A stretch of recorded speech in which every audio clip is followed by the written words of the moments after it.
We know the silhouette, the copper robes, the torch. And for nearly 150 years, she has stood in New York Harbor as the ultimate definition of America. But if you look closer, the definition changes. Is she a universal symbol of welcome or a guardian of the white freedom? Is she a radical promise of abolition or a conservative compromise? From the broken chains at her feet and to the modern protest echoing at her base, the statue has never been just a monument. She is a battlefield. Today, we are peeling back the layers of the myth to find the reality. We are looking at the history she hides, the woman she silenced, the immigrants she judged, and the modern world that fights over her meaning. This is the story of the Statue of Liberty.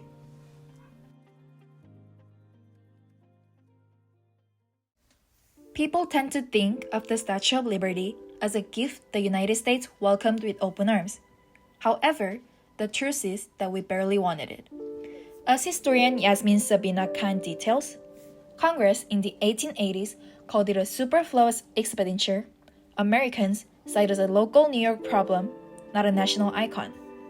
Fundraising stalled so badly that by 1885, the project ran out of money. The pedestal almost never got built. But the controversy goes deeper than money. It goes straight to the statue's meaning. Khan shows that from the very beginning, the statue was born into political conflict.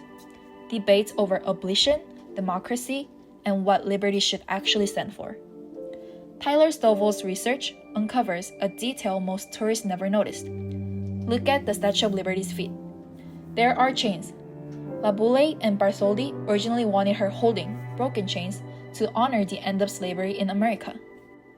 But that was considered too radical and too honest for a post-Civil War America, and they were not ready for a monument centered on Black emancipation.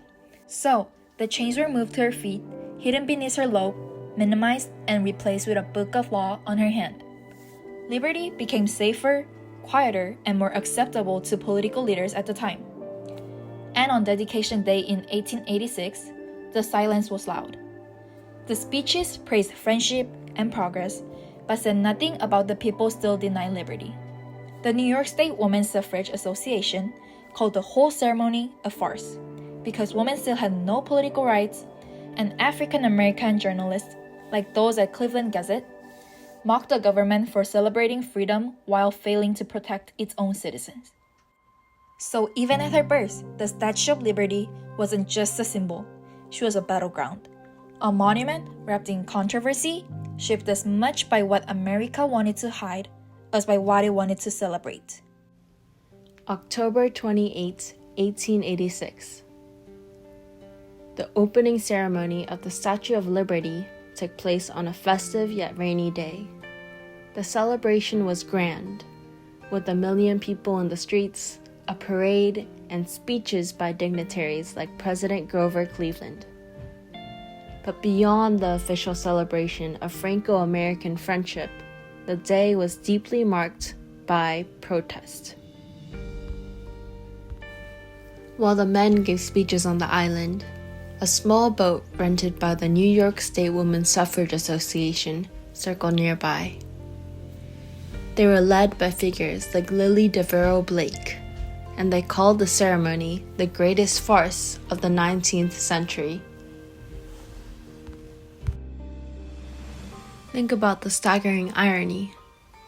A colossal giant female figure representing liberty and enlightenment, in a country where actual women had no political voice, no property rights, and no right to vote. As historian Tyler Stovall noted, the statue embodies a concept of white freedom, a liberty that was structurally limited to a privileged few. This contradiction immediately offended the women who were fighting for their fundamental rights. As Becky Little observes, for the suffragists, the statue became a white woman on a pedestal, an object to be revered and worshipped, provided she stayed silent and still. The message was clear. A woman as a symbol is acceptable. A woman with political agency is not. African American journalists also expressed ambivalence that day, highlighting the hypocrisy of dedicating a monument to freedom, while racial oppression remained rampant. The statue's dedication day foreshadowed all the future debates over its true inclusive meaning. But women haven't stayed silent or still. The fight against limited liberty continues into the modern era. In 2018, activist Patricia Akumu climbed the base of the statue to protest family separation at the border. Researchers Grant and Brown analyzed the media reaction to this. They found that while the statue is revered as a distant, silent symbol, a real Black woman using her voice and body in that same physical space was often framed as reckless or dangerous. The core question that has plagued the statue since the unveiling in 1886 remains. Do we truly love the symbol of the woman and the ideals she represents? Or do we only respect the woman and all excluded groups when they stay silent? This disconnect between the symbol and the reality didn't just affect women, it has defined the immigrant, the racial, and the political experience of liberty in America. Most of us know the poem. Give me your tired, your poor, your huddled masses. It's the first thing we learn about the statue. We assume she was built specifically to welcome immigrants. But, as a historian, David Glassberg points out, that wasn't the original plan at all. When she was unveiled, she was a symbol of republicanism and old world friendship. The immigration meaning was something we projected onto her later. And even when she became the mother of exiles, that welcome came with a fine print. Tyler Stovall research into white freedom forces us to ask, who exactly was she welcoming? Stovall argues that the statue became a beloved icon for European immigrants, Irish, Italian, Polish, but only as these groups were gradually accepted into American whiteness. For people of color, the statue was often a backdrop for exclusion, not invitation. While she stood in the harbor, racial hierarchies were being hardened on the mainland. The Golden Door was open, but only for some. This contradiction haunts us today. It's why artists like Judith Deleu have painted the statue not holding a torch, but covering her eyes in shame. When we see the statue today, are we looking at a promise kept or a promise broken? If she is a mirror of our values, the reflection right now is complicated. And that brings us to the modern culture war. This ambivalence has boiled over into a full-blown culture war. In recent years, the statue hasn't just been a monument, it's been a weapon. As Kelly Grover writes, the statue is split into two different realities. For some, she's a symbol of borders and law and order. For others, she's the ultimate humanitarian.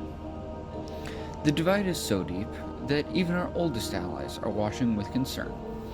In March of 2025, French politician Raphael Glucksmann made headlines when he humorously asked the United States to return the Statue of Liberty. His argument was stinging. The US no longer lives up to the values that the green-hued gift represents. He called it a wake-up call, suggesting that the safety and liberty that the statue promises are no longer guaranteed in America. And the American people seem to agree that something is broken. Just last month, during the nationwide immigration protests reported in by the Akron Beacon Journal, we saw demonstrators dressing as a statue, but with a dark twist, They painted red tears streaming down their faces. These weren't celebrations, they were eulogies for lost freedom. The signs reading "No Kings," these protesters used the statue to resist authoritarianism. Lady Liberty isn't just a passive icon anymore. She's the active center of our fight for the country's soul. For nearly a century and a half, the Statue of Liberty has stood in New York Harbor. But her message has never been stone. It has been fluid. From her origins in the secret abolitionist politics of France to the Red Tears protest of 2025, she has been continually reshaped by the generations that look up to her. We've seen how immigrants saw hope while activists saw hypocrisy. We've seen how she promised freedom even while standing tall during eras of exclusion. As Jean Fagan Yellen suggests, she is not a static object, but a site of symbolic struggle. Ultimately, historian David Glassberg gives us the best way to understand her. She is a mirror. Her meaning changes because we change. Every era projects its own fears, dreams, and politics onto her torch. If she looks broken today, it is because we are broken. If she looks hopeful, it is because we still believe in the ideal. Today, as she rises above the harbor, she challenges us once again. What we see in her face depends entirely on who we decide to be, and what she stands for tomorrow is up to us.